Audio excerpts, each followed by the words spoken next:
Number 1. Dylann Roof. Dylann Roof did not storm into history with chaos or noise.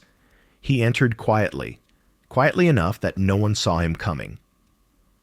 Born on April 3, 1994, in Columbia, South Carolina, he was raised in a fractured household that shifted between divorced parents and temporary living situations. Teachers recalled him as withdrawn but not disruptive, the kind of student who blended into the background. He never held a steady job, never built real friendships, never made plans beyond the walls of his bedroom.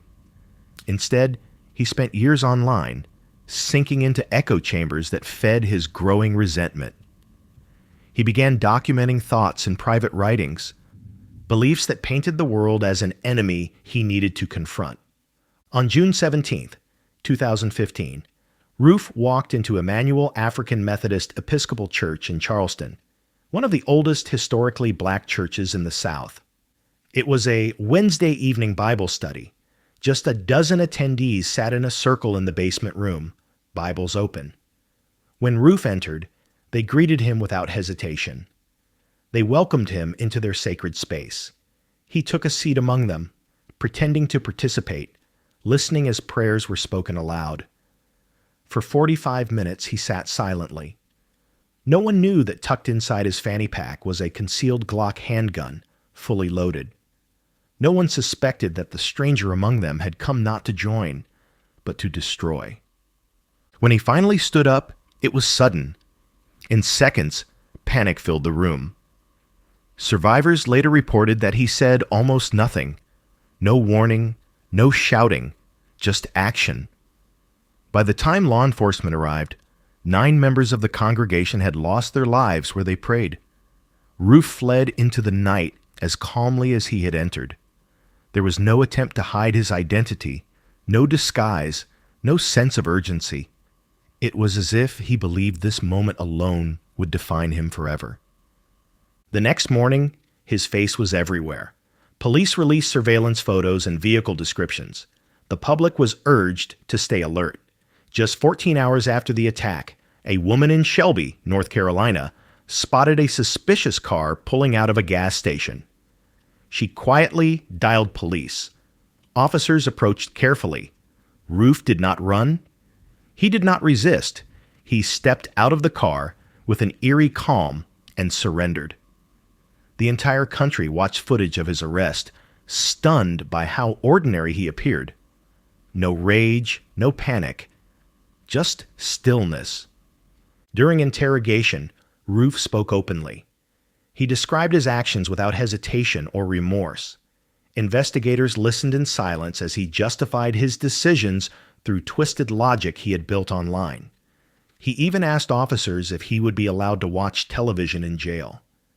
It was chilling, not just for its cruelty, but for its detachment. The charges came swiftly. In federal court, he faced 33 counts, including hate crime resulting in death and obstruction of religion. Prosecutors emphasized the deliberate planning behind his actions, his online manifesto, photos of him posing with firearms, even the route he had taken to the church. They argued that this was not a spontaneous act. This was a mission he had crafted carefully over months. The trial began in December 2016. Roof chose to represent himself during parts of the proceedings, refusing to allow his lawyers to argue mental illness. He insisted there was nothing wrong with him. Inside the courtroom sat survivors and family members of those who had been lost. When they addressed him directly, many offered forgiveness. They spoke of grief, but also of faith. Roof stared forward without response. Federal prosecutors presented evidence piece by piece: 911 calls, surveillance footage, and Roof's own recorded confession. Jurors remained silent as they listened. Some wiped away tears. Others avoided eye contact with the defendant altogether. After just 2 hours of deliberation, the jury returned. Guilty on every count. The sentencing phase followed immediately. Prosecutors demanded the death penalty, arguing that the gravity of the act left no alternative. Roof spoke only once during sentencing, saying, "I still feel like I had to do it." No apology, no reflection, just confirmation of what everyone already knew. He was unrepentant. Outside prison walls, the impact of his actions continued to ripple. Charleston mourned, but it did not fall silent. Emmanuel AME Church reopened soon after the attack. Memorials were built. Prayer vigils filled the streets. The families of the victims became advocates for unity rather than vengeance. The very community Roof had hoped to divide refused to fracture. His name became synonymous not with strength, but with isolation. He believed he would spark fear across the nation. Instead, he became a symbol of how hatred ultimately leads nowhere, except to silence, steel doors, and eternal confinement. Number 2. Anders Behring Breivik. Anders Behring Breivik was not a man who acted on impulse. He was a man who waited. He spent years in silence, building a story in his head long before the world ever heard his name. Born on February 13th, 1979, in Oslo, Norway, his childhood was marked by instability. His parents divorced early, and his father, a diplomat, distanced himself completely. His mother struggled to manage him emotionally, often describing him as distant and difficult to reach. As a young boy, he was quiet, polite, but withdrawn. Teachers saw no signs of aggression. He followed rules, avoided conflict, and never attracted attention. As a teenager, Breivik chased acceptance through appearance, obsessing over gym workouts, expensive clothes, and image. When popularity didn't come, he turned inward. He abandoned social life and spent countless hours alone in online forums. There, he replaced reality with ideology. He read articles, manifestos, conspiracy posts, absorbing them one after another until he no longer saw individuals, only sides. Eventually, he stopped debating people and started preparing. In his late 20s, he withdrew from society entirely, moving back into his mother's home while secretly planning something he considered historic. He was not unemployed. He was waiting. In 2009, he rented a remote farmhouse in the village of Oslo, claiming he was starting an agricultural business. In truth, it became his workshop. He ordered chemicals in bulk, purchased fertilizer under false pretenses, and stored tools, fuel, and equipment. He spent long nights assembling what he would later refer to as his signal to the world, a homemade bomb weighing nearly a ton, constructed bag by bag, wire by wire. Meanwhile, he wrote a 1,500-page manifesto filled with political arguments, delusions of grandeur, and instructions for others to follow. He believed he was not committing a crime, but issuing a statement strong enough to force the world to pay attention. On July 22, 2011, Breivik began what he had rehearsed in his mind countless times. At 3:17 p.m., he parked a white van outside Norway's government headquarters in Oslo. The vehicle contained the bomb he had built by hand. After setting the fuse, he walked away with no sign of urgency. 8 minutes later, the explosion tore through the city center, sending glass, metal, and debris across blocks of offices and streets. Alarms echoed across Oslo, but Breivik never looked back. He was already on the road, executing the second half of his plan. His destination was Utøya Island, located about 25 miles northwest of the capital. The island was hosting a youth leadership camp for the Labour Party, whose values Breivik believed opposed his own. He arrived at the ferry dock wearing a police uniform, carrying a rifle and a handgun. He showed a fake badge and claimed he was there for security reasons following the Oslo blast. Staff believed him instantly. He boarded the ferry and crossed to the island without question. Minutes later, panic erupted. Witnesses said that he moved without hesitation, loading and reloading slowly, walking instead of running. He gave no speeches, no warnings. He acted as though he were following a routine. Some attendees fled into the woods, others into the water, some hid among rocks. The chaos lasted over an hour, while police struggled to coordinate transport to the island. Norway's Special Response Unit had to locate boats, navigate distance, and approach carefully without knowing the situation on the ground. Meanwhile, calls flooded emergency lines as phones rang endlessly in abandoned jackets and backpacks.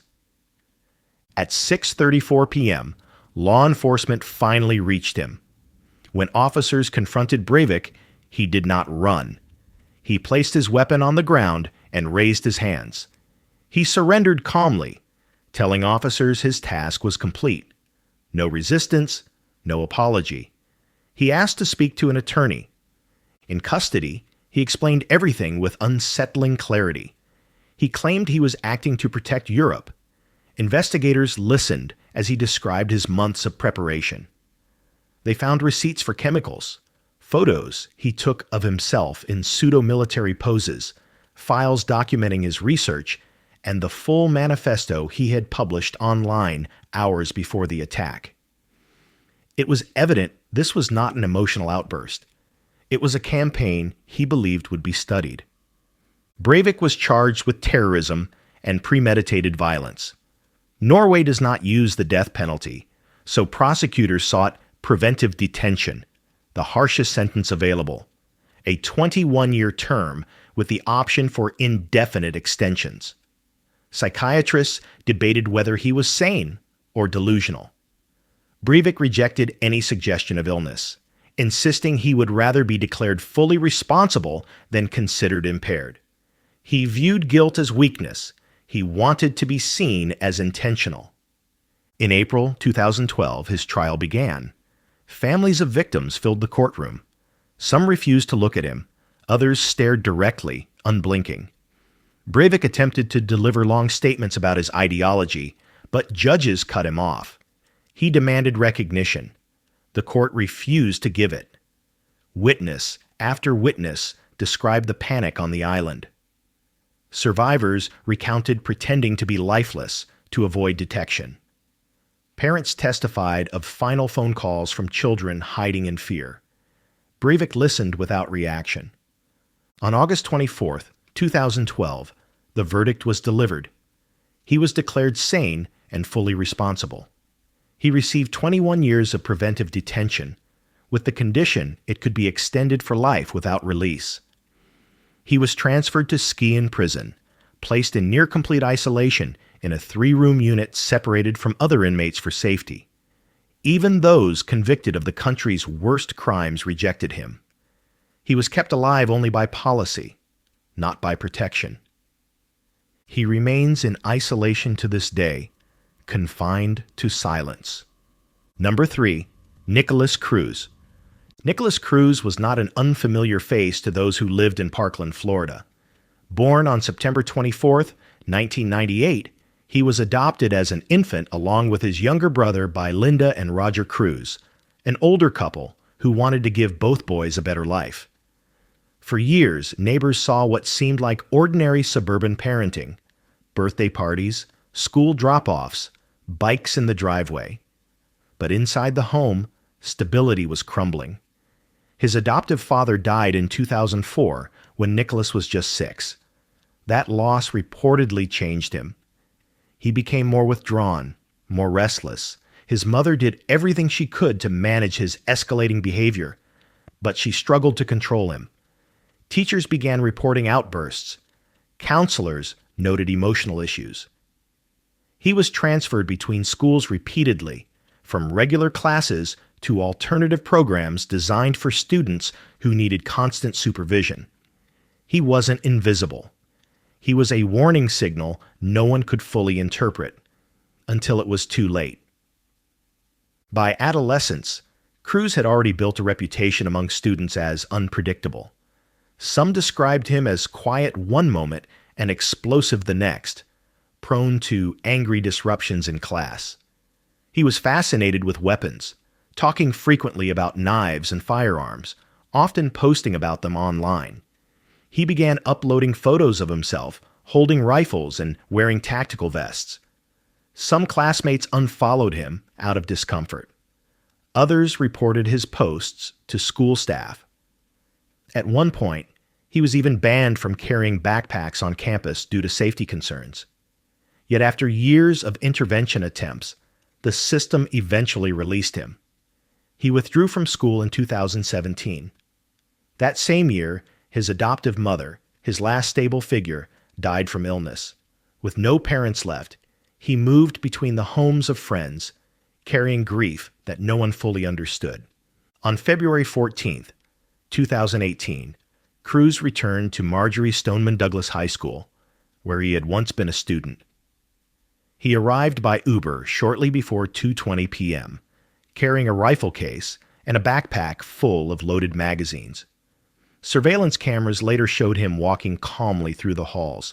He pulled a fire alarm to draw students into the open, then positioned himself where the most damage could be done. The alarm sent hundreds of students into confusion. Within seconds, the sound of chaos filled the building. Some believed it was a drill. Others knew immediately it was real. Teachers barricaded doors. Students hid in closets and classrooms. Phone cameras captured shaking hands and silent tears.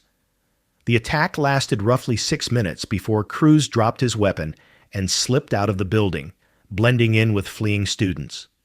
He walked to a nearby fast food restaurant, bought a drink, and sat at a table as if nothing had happened. At 3:41 p.m., a police officer spotted him walking down a residential street in the neighboring town of Coral Springs. The officer approached cautiously, but Cruz did not resist. He was detained without incident and transported to the station. Once in custody, he confessed to the attack. Investigators noted he spoke clearly, describing his actions step by step. There was no panic, no confusion, only acknowledgement. When questioned about motive, he gave no coherent explanation, only fragments of resentment and loneliness. The news spread across the nation within hours. Parents rushed to hospitals and shelters searching for their children. Police dispatch recordings revealed frantic calls from teachers whispering into phones while hiding with students. The incident quickly became one of the most widely covered school attacks in U.S. history. Protests erupted. Marches were organized. Survivors spoke publicly, demanding reform. But while the world debated policy, the legal process against Nikolas Cruz moved forward. He was charged with 17 counts of killing and 17 counts of attempted killing. Prosecutors announced immediately that they would seek the death penalty. His defense did not contest guilt. Instead, they focused on preventing execution. They argued that Cruz suffered from a long history of mental disorders, abandonment, and developmental issues. They presented school records, medical reports, and testimony from psychologists who claimed his mind had deteriorated from years of trauma. Prosecutors countered by pointing to the level of planning involved. He had purchased the rifle legally a year earlier. He had practiced with it. He had worn tactical gear. The attack was not impulsive. It was deliberate. In October 2022, the jury reached a decision. They spared his life by a narrow vote. Instead of execution, Nikolas Cruz was sentenced to 34 life sentences without the possibility of parole. One for each victim killed and each survivor injured. He was transferred to Florida's most secure facility, where inmates are confined to small cells under constant surveillance. There, he spends his days isolated, largely cut off from human interaction. He has no chance of release, no public platform, no path to redemption. His case became a nationwide conversation, but for him, that conversation ended the moment the cell door closed. Number 4, Brenton Tarrant. Brenton Harrison Tarrant was not from a war-torn country, nor from a background shaped by violence. He was born on October 27, 1990, in Grafton, a quiet rural town in New South Wales, Australia. His family was ordinary. His father was a competitive athlete turned garbage collector. His mother worked in education. There were no reports of abuse at home, no trauma in his early life, no criminal history throughout his youth. He played video games, worked out, and studied computers. In his teenage years, classmates remembered him as socially awkward but not confrontational. He kept to himself but never caused trouble. There was nothing in his childhood that suggested he would one day become responsible for one of the deadliest acts of violence in modern history. If anything, he was unremarkable. That was what made the transformation more chilling.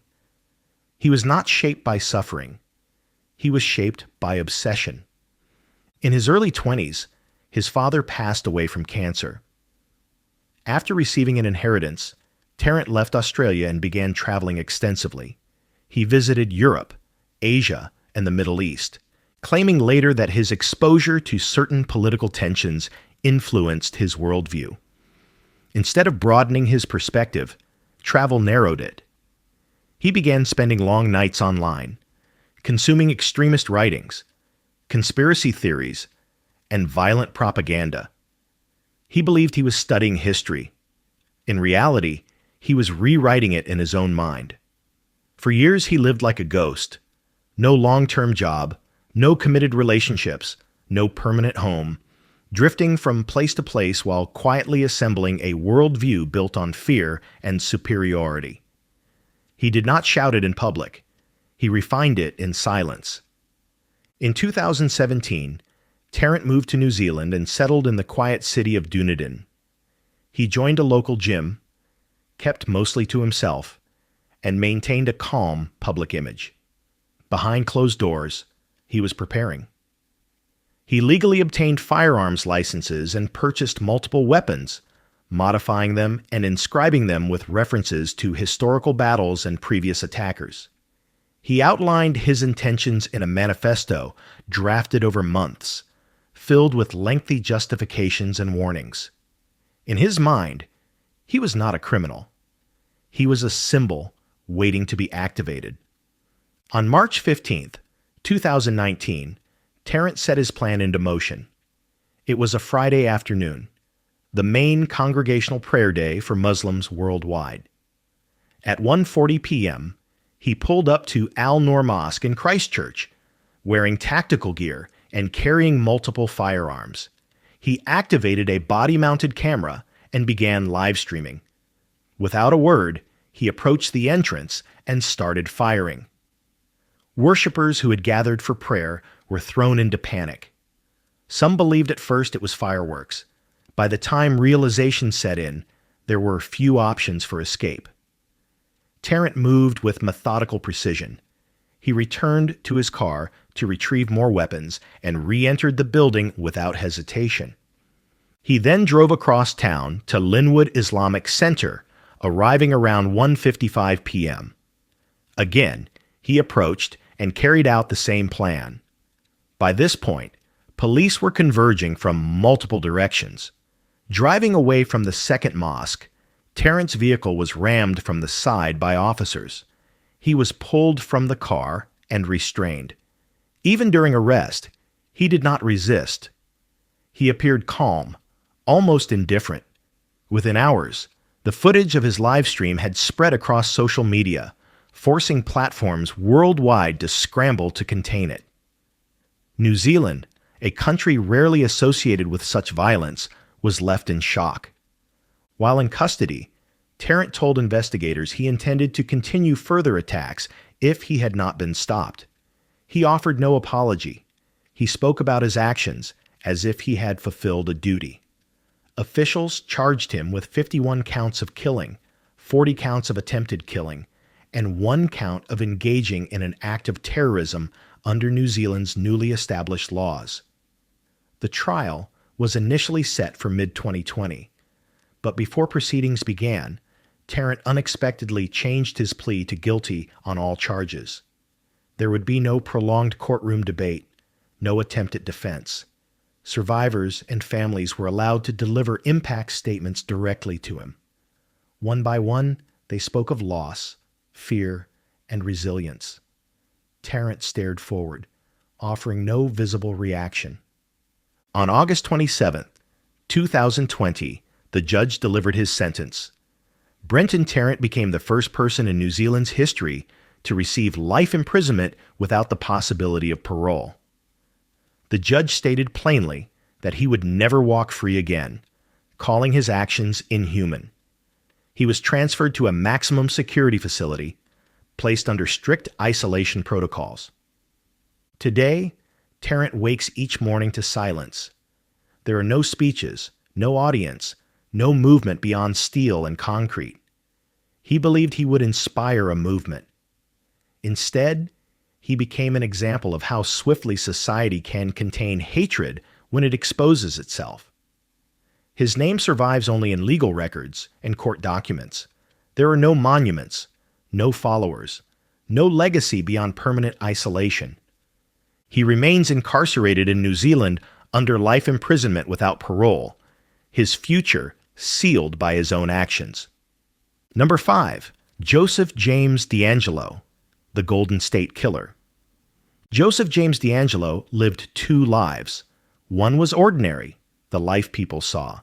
The other was hidden in darkness, buried beneath decades of silence. Born on November 8, 1945, in Bath, New York, DeAngelo grew up in a fractured household marked by instability and alleged abuse. His father, a U.S. Air Force sergeant, was strict and often absent. His mother struggled to manage the family while moving frequently between military bases. As a child, DeAngelo was described as quiet, observant, and unusually intense. Neighbors recalled that he watched people closely but rarely spoke to them. Even then, there was a distance in him that others could not explain.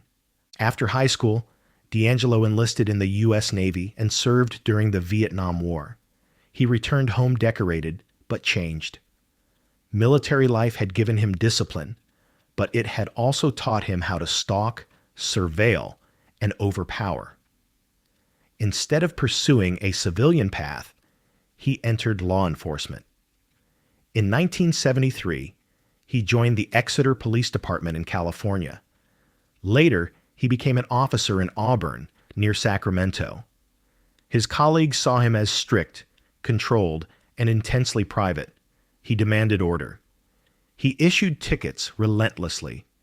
He had no tolerance for disorder, at least publicly.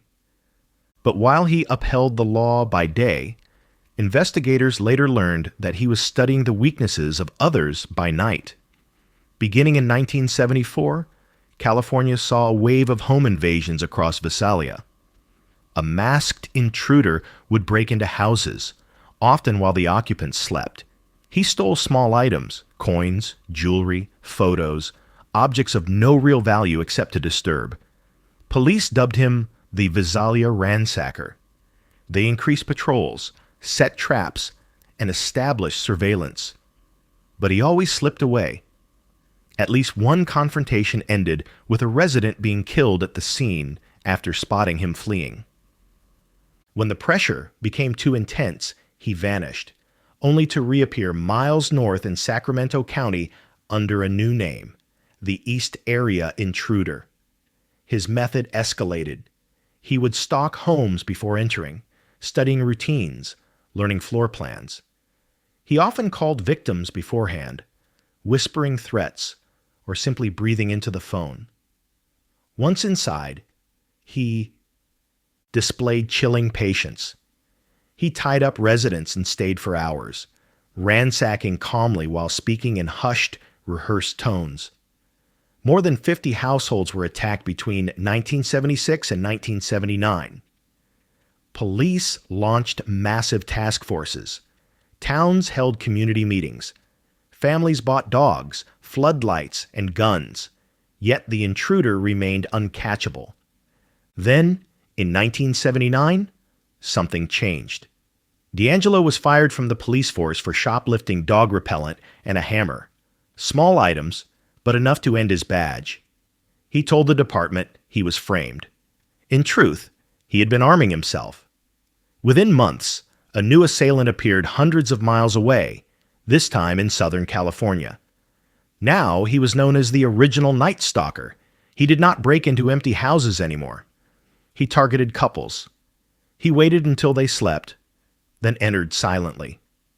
Neighbors frequently reported hearing muffled sounds but dismissed them as nightmares until morning. Cities like Irvine, Goleta, and Ventura were thrust into fear. Authorities connected the cases, realizing that a single individual had been responsible for years of terror across California. But they had no name, no face, no leads. And then, in 1986, just as suddenly as it began, it stopped. For over 30 years, the case remained unsolved. Detectives retired with frustration.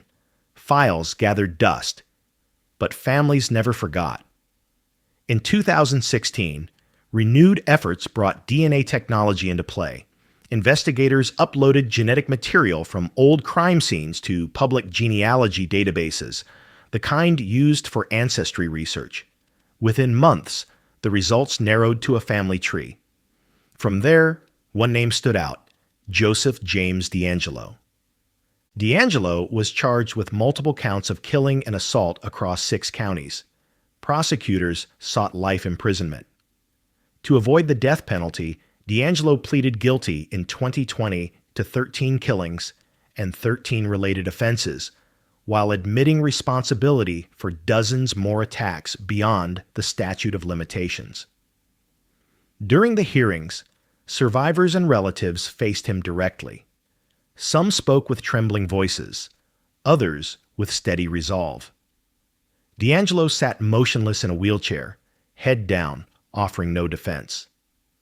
On August 21, 2020, he was sentenced to life imprisonment without the possibility of parole. The judge called him a predator unworthy of mercy. He was transferred to California State Prison, Corcoran, where he now spends his days in a small cell under watch. At 70 years old when he was arrested, and now approaching his 80s, he will die behind those walls. For over 4 decades, Joseph DeAngelo believed he had erased his past. He changed cities, changed names, became a father, a husband, a quiet neighbor. But science brought his silence to an end. He is no longer a phantom. He is inmate number, one of the most notorious in California history, and he will never leave his cell again. Number 6, David Berkowitz, son of Sam. David Berkowitz was not born into chaos. In fact, his first years of life seemed almost hopeful. He entered the world on June 1st, 1953, in Brooklyn, New York, given the name Richard David Falco by his birth mother. She gave him up for adoption shortly afterward, and he was placed with Nathan and Pearl Berkowitz, a quiet, hard-working couple who owned a small hardware store. They renamed him David. His adoptive parents adored him, but even as a child, there were signs something was wrong. Teachers noted that he was intelligent but restless. Neighbors recalled that he seemed lonely even when surrounded by others. He struggled in school, not academically, but behaviorally. He lashed out unexpectedly, often without reason. Still, most chalked it up to adolescent moodiness. No one imagined he would one day become known as the son of Sam. As a teenager, Berkowitz developed an obsession with fire. He admitted later to setting dozens of small blazes around his neighborhood, not to harm, but to watch. He would stand at a distance and observe firefighters responding, fascinated by the chaos he alone had created. At 18, he enlisted in the U.S. Army and served 3 years, stationed in South Korea. By all accounts, he was disciplined and reliable, earning a sharpshooter qualification. When he returned to New York in 1974, he appeared calm on the outside. Inside, however, he felt more isolated than ever. His adoptive mother had died of cancer while he was deployed, leaving him deeply unmoored. He never fully recovered from that loss. After leaving the military, Berkowitz worked briefly as a security guard and later as a postal worker. He lived alone in a small apartment in Yonkers. It was there, according to his own accounts, that his internal world began to unravel. He claimed to hear voices, whispers he believed came from dogs demons, or supernatural forces. Whether these were hallucinations or self-crafted excuses remains debated. But by 1976, those thoughts had turned into actions. Berkowitz began driving aimlessly at night through the streets of New York City, searching for people he had never met, people who did not know he existed. Between the summer of 1976 and the summer of 1977, New York City fell into panic. Late at night, individuals sitting in parked cars were suddenly attacked without warning. News outlets reported a growing pattern. The victims were often young couples or women with long dark hair. A .44 caliber revolver was used in most cases, earning the attacker the nickname the .44 caliber shooter.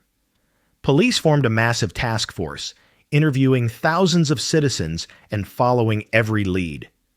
Despite their efforts, the attacks continued. The city's nightlife changed overnight. People cut their hair, clubs closed early, taxi drivers refused to pick up single riders. The turning point came when a handwritten letter was found near one of the scenes. Addressed to New York police and the media, it was signed Son of Sam. The letters were taunting, filled with cryptic language and theatrical references. Suddenly, the anonymous attacker had a persona. He wasn't seen, but he was heard. Newspapers published parts of the letters. Fear became obsession. Everyone wanted to know who he was. On July 31, 1977, another attack occurred in Brooklyn. This time, a witness noticed something unusual. A suspicious man loitering near a yellow Ford Galaxy with a parking ticket. Police traced the ticket to an address in Yonkers. On August 10, 1977, officers approached the building and found the car. Inside were a rifle and ammunition. They waited. Eventually, a man exited the building and headed toward the vehicle. Officers surrounded him and asked his name. He replied calmly, "I'm David Berkowitz." When they opened his car door, they found a written note. It began with 5 words, "I am the son of Sam." Once in custody, Berkowitz confessed immediately. He explained his actions without emotion. He claimed he had been commanded by voices, though later reports suggested he may have exaggerated those claims to avoid harsher legal consequences. Prosecutors charged him with multiple counts of killing and attempted killing. His lawyers initially entered an insanity plea, but psychological evaluations deemed him competent. On June 12, 1978, he pleaded guilty to all charges. Today, David Berkowitz remains incarcerated in Shawangunk Correctional Facility in New York. He is nearly 80 years old, spending most of his days reading, writing, and staying largely out of sight. He no longer makes headlines. His story is no longer one of pursuit. It is one of permanent confinement. He once sought attention through fear. Number 7. Richard Allen Davis. Richard Allen Davis was not shaped in one moment. He was shaped over years of unchecked violence. Born on June 2, 1954 in San Francisco, California, his life began in dysfunction. His parents were both heavy drinkers with long criminal histories of their own, constantly moving from one unstable situation to another. When they weren't fighting with each other, they were fighting with the law. Davis was shuffled between relatives, neighbors, and child welfare institutions before he even reached adolescence. He never developed roots, never formed stable attachments. Authority figures came and went, teachers, counselors, probation officers, all labeling him the same way: emotionally detached, unpredictable, and resistant to correction. By age 11, he was already committing serious offenses: burglary, theft, assault, not petty mischief, but targeted aggression. California's juvenile system processed him repeatedly, yet each time he was released back into public life. As he grew older, his crimes escalated. In his late teens and early 20s, he was convicted multiple times for violent offenses, including kidnapping and assault. Each prison term ended with early parole. Each release led to more violence. By the early 1980s, Davis had a criminal record that stretched across counties. He cycled through prisons in California, Nevada, and Washington, serving time for everything from burglary to attempted kidnapping of young women. Psychological evaluators warned that he was dangerous. Some even stated that he lacked empathy entirely. Yet parole boards, constrained by overcrowding policies and optimistic rehabilitation programs, approved his release again and again. In one hearing, he promised to turn his life around. Weeks after being freed, he assaulted another victim. In 1993, Davis was released once more, this time after serving only half of a 16-year sentence. That decision would become one of the most scrutinized release orders in California criminal history. He returned to Sonoma County and began drifting between rural properties, drinking heavily and living on the fringes. On the night of October 1st, 1993, he was prowling the area near Petaluma, intoxicated and armed with a knife. At the same time, 12-year-old Polly Klaas was hosting a slumber party with two friends at her home. The girls were playing games in her bedroom when Davis entered through an open window, tying up Polly's friends before taking her and disappearing into the night. The investigation that followed became one of the largest child search operations in American history. Thousands of volunteers combed fields and forests. The case was featured on national television. Celebrities like Winona Ryder and the band Metallica raised money and awareness. Despite the nationwide attention, weeks passed with no answers. Then, a break came from a rural couple who had reported a trespasser on their property the night Polly disappeared. Police had questioned Davis at the time, but released him. When investigators revisited that lead and found items linking him to Polly's disappearance, they arrested him on a parole violation. A search of the property he had been camping on revealed crucial evidence. Confronted with mounting proof, Davis eventually confessed. The trial in 1996 was one of the most widely followed in California history. Spectators filled every seat. Reporters lined the hallways. The jury heard a detailed account of the crime. Davis's attorneys argued intoxication and traumatic upbringing. But the prosecution focused on his decades-long pattern of violent behavior. When the verdict was reached, guilty on all counts, the courtroom exploded in applause. Something rarely tolerated but not silenced that day. During sentencing, Davis delivered one of the most infamous moments in courtroom history. When Polly's grieving father addressed him directly, Davis interrupted, not with remorse, but with a taunt, falsely blaming the father for what happened. Gasps filled the courtroom. Even experienced officers were stunned. It was one of the clearest public displays of his complete lack of empathy. The judge responded by imposing the maximum penalty, death. His final chapter is not appeal or redemption. It is silence, concrete, and time that will run out long before mercy ever enters his cell. Number 8, Ronnie Oneal III. Ronnie Oneal III was not born into anonymity. His face became known to millions overnight because of one courtroom moment that stunned the nation. Born in Tampa, Florida in 1989, Oneal grew up in the Riverview community just outside Tampa Bay. His early life was troubled, though not publicly documented in full. Friends and neighbors recalled a charismatic but volatile figure, someone who could be charming in conversation but aggressive when challenged. He spoke loudly about faith, distrust of the government, and self-reliance. At times, he seemed like a passionate father and partner. At others, he appeared unpredictable, driven more by impulse than logic. Before tragedy struck, nobody imagined that his name would one day be permanently attached to one of Florida's most disturbing household crimes. Oneal lived with his partner, Kenyatta Barron, and their two children, a daughter and a son. Outwardly, the family looked like any other. Photos showed smiles. Social media posts showed pride. But behind closed doors, arguments had begun escalating. There were calls to police for domestic disturbances, though no major charges were filed. Whatever tension existed inside that home reached its breaking point on the night of March 18, 2018. Just before midnight, a 911 call came from the Behring home. A woman, panicked and injured, was heard screaming for help. Before the call disconnected, a loud voice shouted, and then silence. When sheriff's deputies arrived minutes later, the house was engulfed in smoke and flames. Neighbors watched in confusion as first responders tried to contain both a fire and a crime scene at the same time. Paramedics found one adult woman in the yard, severely wounded, barely alive.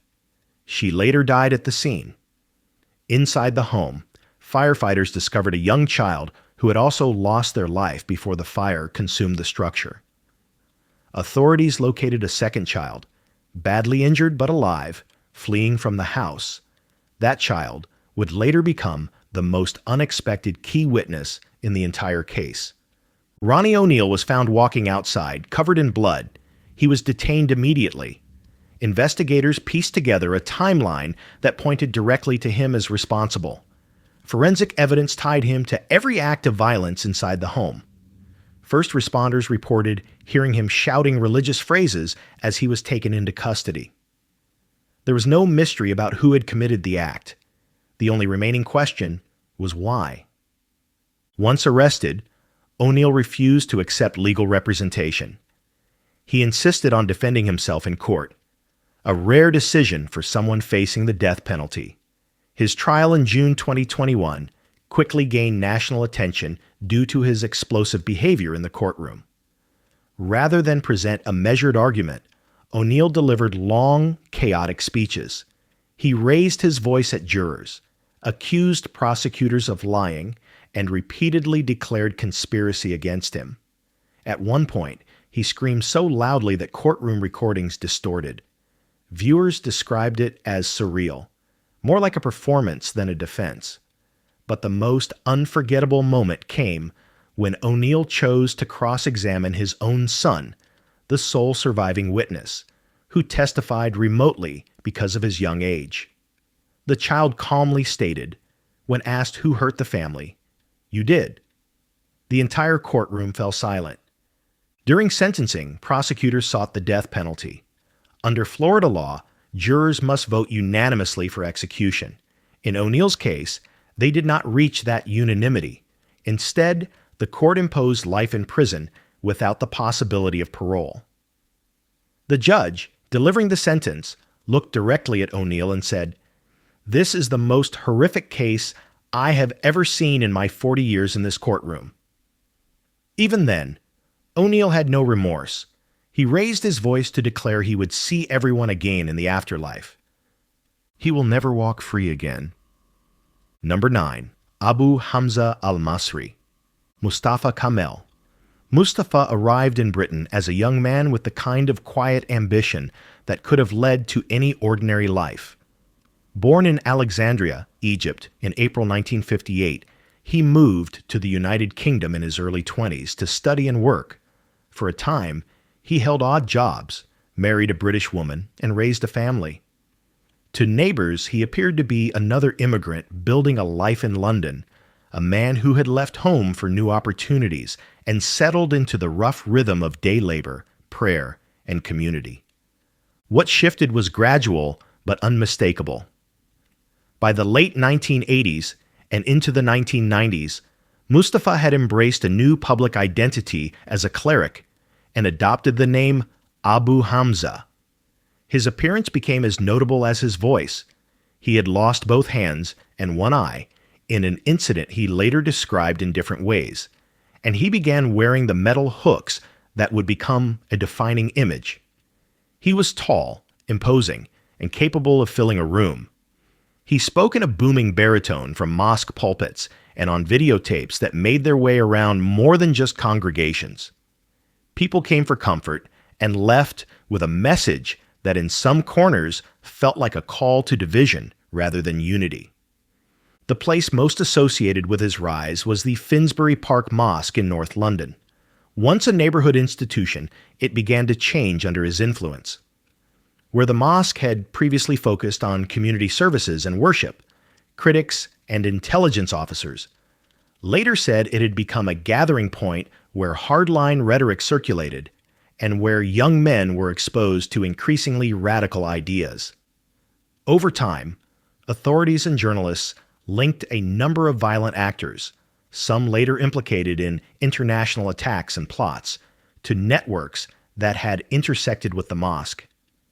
British counterterrorism units began to watch closely. Abu Hamza's sermons were public and theatrical. He denounced Western foreign policy, presented a stark U.S. versus them worldview, and occasionally described violent resistance in language that many heard as encouragement. He framed conflicts in remote regions as moral imperatives. For listeners who were already vulnerable or searching for identity, his words were a provocation. For authorities, the pattern was clear. An imam with a platform whose rhetoric could feed recruitment to extremist groups, including those linked to al-Qaeda and affiliated militant organizations operating in Afghanistan and Yemen. British police moved cautiously at first.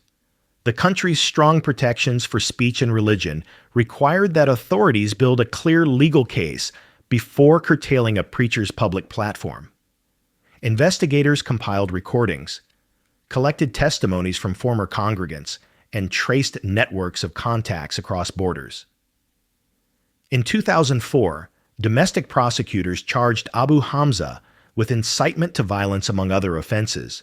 In 2006, a UK court convicted him on several counts and sentenced him to 7 years in prison.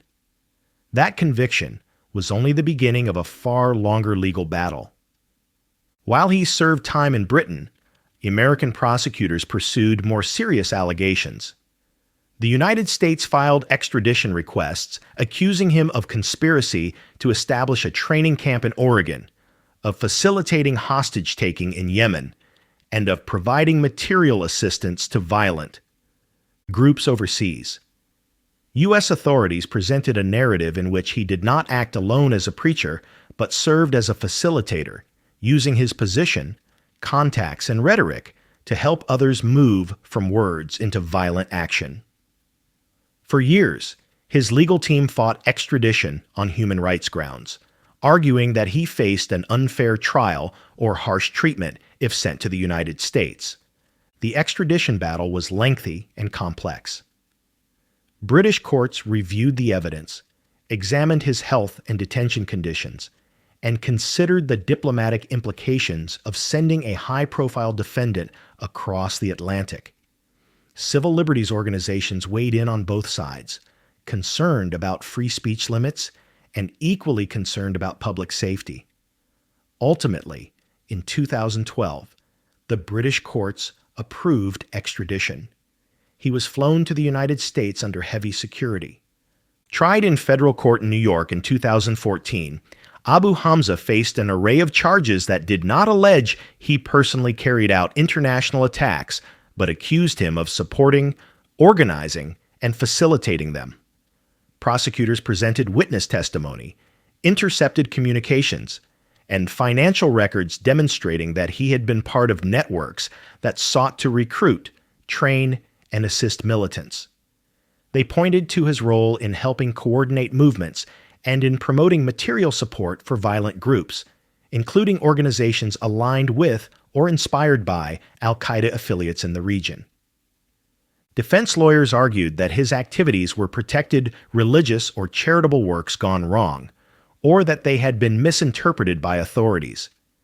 They emphasized his right to free speech and questioned the credibility of some witnesses.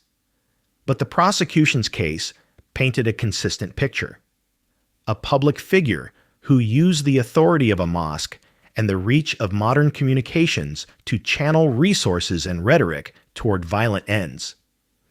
In 2014, a federal jury convicted him on multiple counts, including hostage-taking conspiracy and providing material support to terrorism. The sentence was severe. In 2015, the judge imposed life imprisonment without the possibility of parole. The court's written decision emphasized not only the gravity of his conduct, but also the potential consequences of allowing such facilitation to go unchecked. When the U.S. justice system speaks in a case like this, it speaks in measured legal terms, but the meaning is plain. The actions were judged to have materially aided dangerous operations. For someone who had spent decades on pulpits and in front of cameras, that shrinkage was absolute. The man who once filled rooms and addressed crowds now existed in a space of concrete, steel, and silence. His hooks, once a visual element of his persona, lost their past. Symbolic power. They became part of a prisoner's inventory rather than a pulpit's prop. His movements, speech, and communications were curtailed not to stifle debate, but to remove a practical conduit through which violent networks could be supported. Outside, the wider debates his case raised continued. Civil liberties scholars argued about the limits of free speech in democratic societies. Security officials debated the best methods for preventing radicalization while protecting civil rights. Communities that once attended his mosque worked to rebuild trust, promote integration, and support families vulnerable to extremist messaging. The law responded with prosecutions. The courts affirmed legal standards, and governments increased surveillance and community outreach programs intended to stop recruitment before it starts. He sits now under lock and watch, contained by the measures of the law he once challenged. Number 10. Lori Vallow Daybell. Lori Vallow Daybell did not begin her life in infamy. Born on June 26, 1973 in California, she grew up in what appeared to be a stable, religious, middle-class family. Those who knew her in childhood described her as cheerful, charismatic, and deeply involved in her faith. She married young, first at 19, then again and again. Over the years, she would have 5 marriages in total. Friends later said she seemed obsessed with the idea of being chosen for a higher purpose, often referencing spiritual battles between light and darkness. At first, this appeared to be exaggerated religious rhetoric. Many dismissed it as harmless fantasy. But for Lori, belief and reality were blurring into something dangerous. By 2014, she was married to Charles Vallow, a successful businessman who adopted her young daughter Tylee and helped raise her son, Joshua J.J. Vallow, who had autism. To neighbors in Arizona, they looked like a devoted family. Lori was attentive, energetic, and loving, at least in public. But privately, she began immersing herself in apocalyptic teachings.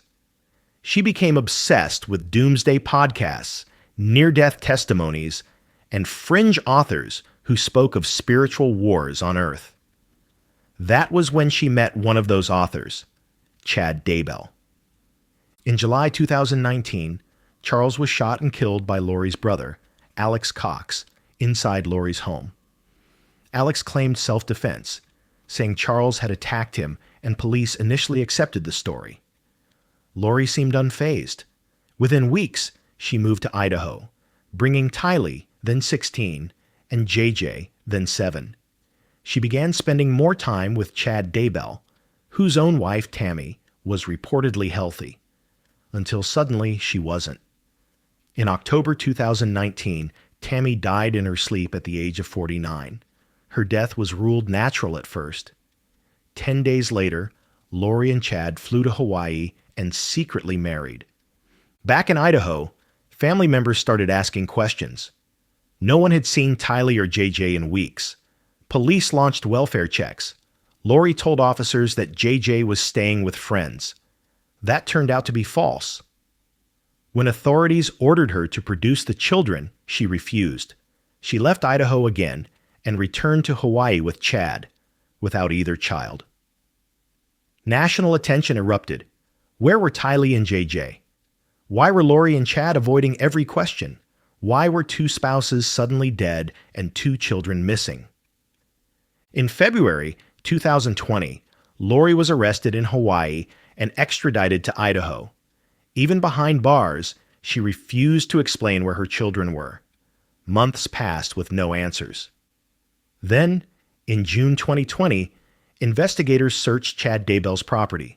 On his land, buried beneath freshly disturbed soil, they discovered human remains. The remains were later confirmed to be those of Tylee and JJ. Tylee's remains showed signs of burning. JJ had been found wrapped and concealed. The investigation shifted from missing persons to homicide. Public shock turned to disbelief. How could a mother, someone once seen smiling at school events, abandon her own children so completely? Prosecutors alleged that Lori and Chad believed the children were dark spirits who had become obstacles to their divine mission. Text messages obtained by investigators suggested they had classified friends and relatives into spectral categories like light and dark, making decisions about who could live based on delusional spiritual rankings.